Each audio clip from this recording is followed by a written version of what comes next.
We all know about the immense power of the atom, right? But have you ever really thought about how we actually control it? I mean, how do you put a leash on a force that literally powers a star?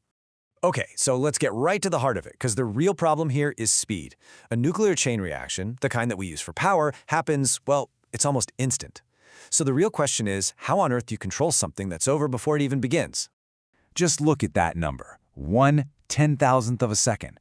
That is the blink and you miss it lifetime of a neutron, from the moment it's born in one fission event to the moment it causes the next one. No human, no machine, nothing could possibly react that fast. So yeah, this is our big challenge. How do we manage a reaction that, for all intents and purposes, should be completely and utterly out of control? It seems impossible, doesn't it? And yet, we have nuclear power plants running safely all over the globe. So there's got to be a trick. There's some secret, some hidden little feature baked into the physics of it all that makes this possible. So, what is it? Well, the entire secret to taming the atom, it all comes down to a really fascinating detail. See, it turns out not all neutrons are created equal. When an atom splits, you actually get two very different kinds of them. Okay, so on one side, you've got your prompt neutrons. The name says it all, right? They pop out of the fission event instantly, and they are, by far, the vast majority of all the neutrons flying around. But then you have this other tiny little group called delayed neutrons. Now these guys don't come from the fission itself. They come from the radioactive decay of the broken pieces of the atom a few moments later. They're kind of like a delayed echo of the main event. And this shows you exactly how it works. See, a neutron zips in, smacks a uranium-235 atom, and boom, it splits. You get a ton of energy, you get these two smaller atoms, the fission products, and right away you get a couple of those prompt neutrons. But wait, look over here. Some of those fission products are also unstable, so a little bit later they decay, and in that process, they spit out a neutron. And that's our delayed neutron, showing up fashionably late to the party. So who cares about a few late neutrons, right? Well, it turns out they're not just some quirky little detail. They are everything. They are the reactor's natural built-in braking system. Now just get a load of these numbers. The delayed neutrons, they make up just over 0.5% of the total. That's it, less than 1%. You'd think it's totally insignificant, like a rounding error you just ignore. But as you're about to see, this tiny, tiny fraction changes absolutely everything. And this is where it gets crazy. The prompt neutrons, they exist for just a 10,000th of a second. It's like a flash of lightning. But the delayed neutrons? Their average lifetime is over 12 seconds. That's not a lightning strike, that's a slow-burning fuse. We are talking about two completely different universes of time here. So when you take that huge number of super-fast neutrons and you average them with that tiny, tiny group of super-slow ones, the overall average lifetime of a neutron in the reactor gets stretched way out.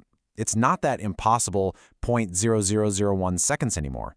Instead, it becomes this, about 0.08 of a second. Still really fast, yeah, but it's almost 800 times slower than it would be without those delayed neutrons. And that is the secret. That's the whole ballgame. That tiny fraction of stragglers, of latecomers, is what makes a nuclear reactor controllable. They literally drag the whole chain reaction out, stretching it from an instantaneous explosion into a process we can actually get our hands on and manage. Okay, so now we know about this amazing built-in brake. How do operators actually use it to, drive the reactor? Well, it's all about this careful balancing act, managing something called reactivity to ride the very edge of a stable chain reaction. Think of reactivity like the gas pedal in your car. If reactivity is at 0, the reactor is critical. That means it's stable, just cruising along, putting out a steady amount of power. If you add positive reactivity, you're stepping on the gas, power goes up. Add negative reactivity, and you're hitting the brakes, power goes down. Simple as that. And this table really lays out why those delayed neutrons are so important. When the reactor is just humming along at a steady power, those delayed neutrons are absolutely essential to keep the reaction going. Now, let's say an operator adds a little bit of positive reactivity, just a touch. The power starts to rise, but it's a slow, controllable rise because the reaction still needs those slow neutrons to keep going. But look at that last row.